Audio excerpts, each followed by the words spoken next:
When you get into a bind, right, you learn to ask yourself, what would my future self do? What would my future self do?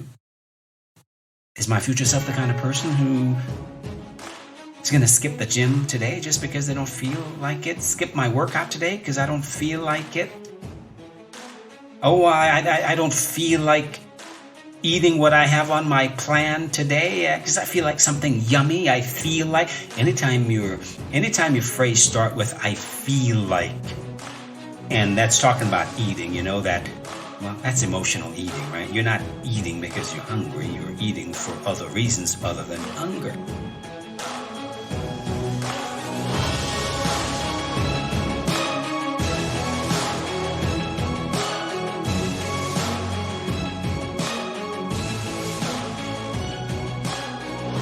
All right. Hello, and welcome again to another episode of The Best You've Ever Been. I'm Dr. Del Millers with PersonalFitness.com. I hope you're doing great as usual. Wishing you well. Still the new year. 2023 has arrived, and I hope you are in process or at least clear about what this year is about what you want to accomplish this year. This is the time. I know some people just jump in and they just pick up where they left off last year and, they just start getting crazy. But this is no time to get crazy. This is time to be clear, to be working from a vision, to know what you're creating. Last time we talked about creating your future self now. The time before that, we talked about Project You, how to make this year about Project You, about creating a new you, striving to be the best you've ever been. So how are you doing in that regard? See, this podcast is about the best you've ever been, and really it's about rewiring your brain to help you create and get and keep the body you want. That's the physical part. Take control of your mind and emotions, right? That's important. And learn to love yourself again. All of these things are very important. A lot of people just hate on themselves. That's why they go through what I call a lot of unnecessary suffering, especially around weight loss. So this podcast is to give you some ideas on how to work through all that, how to focus on what's necessary to create the future self that you are working to create. So if you're not working to create a future self, if you're not working on becoming the best you've ever been, then, stick around. Maybe you'll get inspired to do so. Right? But I hope that you have been at least thinking about how to go about the process of becoming the best you've ever been. Putting yourself in your own equation, taking time, making time for your self-care, making time to create the kind of life that you want to live. And I always say, people say, I want to create my best life. Well, your best life begins with your best self. Why? Because you are the most important part of that equation. You can't live your best life until you have created your best self. Think about that. Not possible. A lot of people spend a lot of time, chasing after what they think is the external things they think is going to make them happy. And then they realize, God, it's so unfulfilling. Why? Because I have really just given up all the most important things in my life. I've neglected all the most important things: my health, my family, my friends, my passions. So think about this. How do you want to live? What life do you want to live? And that's what this is about. How to be the best you've ever been. In whatever area of life, the same principles apply, whether you're working on your body or you're working on the rest of your life. You're working on your career. You're working on pursuing your passions. You're working on living a life of purpose. You're working on including more play in your life. You're working on creating deeper relationships with your family. The same principles apply. And that's why I always tell my clients, the majority of my coaching clients are highly successful people. And I always tell them, well, guess what? The same principles that operate for you to become a successful business person are the same principles that for you to become successful in other areas of your life. You just lost sight of that. You just lost sight of what's really important to you. So now we focus on you getting back to thinking about what's truly important. You putting you back in the equation. Okay? As usual, I've got lots of resources for you. Free resources like a free health strategy call. You can get on the phone with me. We can talk about your health. We can have a nutrition consultation and talk about, how to eat consciously instead of, just going along with whatever. I've got webinars, free webinars. So check the show notes. I've got lots of free resources available to you. Okay? Today, I do want to talk to you about why you don't need to fake it till you make it. You've heard that term, right? You've heard that term over and repeatedly. Fake it until you make it, right? And you used to hear it a lot, especially in the area of success literature. Fake it until you make it. Right? If you don't know how to do something, fake it until you make it. If you're not really successful, fake it until you make it. Right? Look successful so you can be successful. Well, guess what? You don't really need to do that. You don't need to really fake anything. I never like to fake anything. That's why I don't like fake anything. I don't like fake foods. I don't like fake meats. I don't like fake sugar. I don't like fake anything. I would rather have the real thing. I don't use fake butter. I don't like fake anything. I don't like fake people. So I don't like to fake anything. I'd rather the real thing. Tell my clients a little bit of hell makes heaven taste more better. So you might as well eat some real food as opposed to all this fake stuff that's out there. Have some butter. It makes your food taste better. A little bit of sugar is sweet. It's not going to kill you. You eat a lot of it. Yes. Right? Cookies and candies don't make you fat, folks. No, they don't. Eating a whole lot of them will. Right? So it's all about your relationship to food. When food controls you, then you're not in control. When you are able to eat consciously, you can eat whatever the hell you want. And it won't adversely affect you. So no, you don't need to fake it till you make it. You don't need to diet. You don't need to do any of this nonsense. And here is why you don't need to fake it till you make it. Last time we talked about creating your future self now. What does that look like? Who is this person that you're becoming? What do you really want? Begin at the end, not begin with the end in mind, as my good friend Stephen Covey wrote in 7 Habits of Highly Effective People. Love that book. And I really do believe that. Begin with the end in mind. But I like to take it further. I like to say begin at the end. What is it that you're really after? What are you creating? Who is that person you're becoming? Create that future self now. What is that future vision that you're after? You've got to be able to start there and then work backwards. And here is why you don't need to fake it till you make it. Because once you create that future vision of yourself, who is that future self that you're becoming, then you start to practice the mindset, habits, and behaviors of that future self.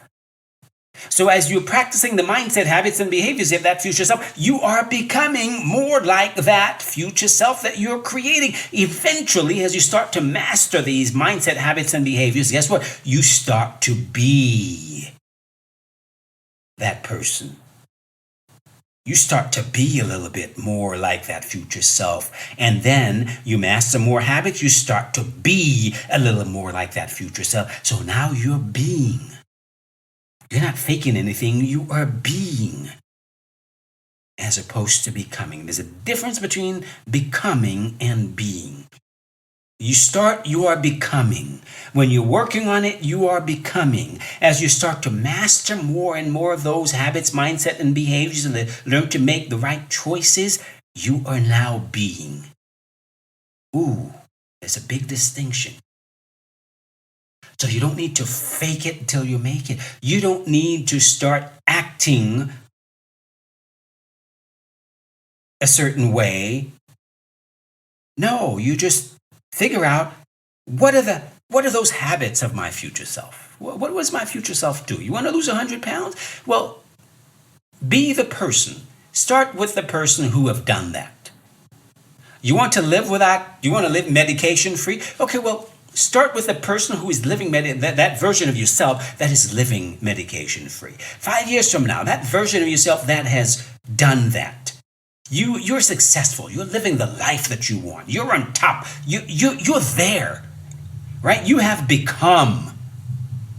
Who is that person? Now start with that person in mind. That's what we talked about in the last episode, creating that future self.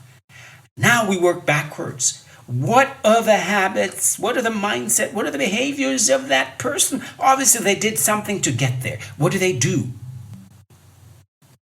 I call those habits of your future self, I call them non-negotiable habits. And what I work with my clients to do is we learn to practice the non-negotiable habits of your future self, right? You've got to be able to practice on a daily basis the habits of your future self. If you're working towards becoming the better version of yourself, then you need to, I hate to use the word have to. Every time I say the phrase have to, do a push-up. That makes you better because you don't have to do anything but die, right? You don't have to do anything. You're doing what you choose to. And one of the things that you want to do, you choose to do, is to practice the non-negotiable habits of your future self. Your future self, you got there, right? That version of yourself that is successful, that got there. They got there because they figured out that they've got to do some things on a daily basis. Well, what are those things that they're doing on a daily basis? What are those habits that they're practicing on a daily basis? What is their mindset that they practice on a daily basis? What are the behaviors that they practice on a daily basis? Who are they being on a daily basis? So when you get into a bind, right, you learn to ask yourself, what would my future self do? What would my future self do? Is my future self the kind of person who is going to skip the gym today just because they don't feel like it? Skip my workout today because I don't feel like it? Oh, I don't feel like eating what I have on my plan today because I feel like something yummy. I feel like anytime your phrase start with I feel like, and that's talking about eating, that's emotional eating, right? You're not eating because you're hungry. You're eating for other reasons other than hunger. Well, is that if you're trying to lose weight, the version of yourself that has done that is successful? Do they eat because they feel, or are they eating because that is what they've planned to do? There's a big difference, right? There's a difference between following your plan and following your emotions. When your emotions are dictating what you do, then you are doing emotional eating. When the emotions are dictating what you eat, you're eating for emotional reasons. When you're able to plan what to do because those are the habits of your future self, then you are following your plan. You are practicing those non-negotiable habits. And it's not easy. You're going to fall on your face and you're going to get up and do it again. And you fall on your face and you get up and you do it again. And you fall on your face and you get up and do it again. And every time you get up and you keep working on it, you are reprogramming your brain that, hey, guess what? This is what I want. This is where we're going. So you might as well join in because this is what it's going to be. And you're going to fall on your face again because you've got years of programming in there, right? You've got that brain code already in there that is telling you differently, that's telling you that, hey, I deserve to eat this because I'm feeling a certain way. I deserve to do some comfort eating. I deserve to do some chill out eating. You've got that brain code in there from probably decades of programming. So it's going to take a while for you to reprogram, for you to change that code. But every time you fall on your face and you get up and you keep working on it, guess what? You're reprogramming. That's the process of reprogramming. The problem is, here's what happens. A lot of people, they just get frustrated and they quit. They get frustrated and they give up. But no, you don't give up. You keep working on it. You keep being conscious of what you do. You've got to be conscious of your habits. The only way to change a habit is to bring it to consciousness, right? A lot of our habits are subconscious. So the only way to change a habit is to bring it into consciousness so that you can consciously work on it. You can consciously learn to reprogram what's in your subconscious mind. You got to first bring it to consciousness so that you can learn to change that brain code, right? You can learn to change that habit loop, right? You've got lots of different books on the habit loop. Atomic Habits is one that come to mind. You've got a number of great books out there on how to change the habit loop, right? Every habit is a habit loop that starts with, you're triggered and your brain goes through a routine. So you've got a trigger, you've got a routine, and you get a reward. Every habit is built around a reward. So you have to learn about that habit loop and learn how to change either the trigger. When you're triggered, you learn how to change the routine so that you see, what are you really after? What reward are you really after, right? And that's how you reprogram the brain. That's how you change the brain code. But in order to do that, you have to first be aware of, you have to be aware of when you're triggering and the routine that you're doing. That's the habit. The routine is the habit that you're doing. Well, what am I doing? Okay, what am I after here? What reward am I after? And a lot of times, we eat and we think we're after something, but when we really hunger for something else. Right? We eat and we think we're hungry. Well, you're not really hungry. You're hungering for something else. Maybe you hunger for intimacy. You hunger for, you're bored and you hunger for stimulation, or you hunger. We hunger for a lot of different things. So that is how we work on learning. Well, what do you hunger for? What is it you're after? And it starts with, we've got to change the brain code. So you don't need to fake it till you make it. We need to work on adopting the non-negotiable habits of your future self. Make sense? I know it's probably a little difficult to comprehend right now, but think about it. Re-listen to this podcast. I've got some free videos on that as well. We talk about creating non-negotiable habits.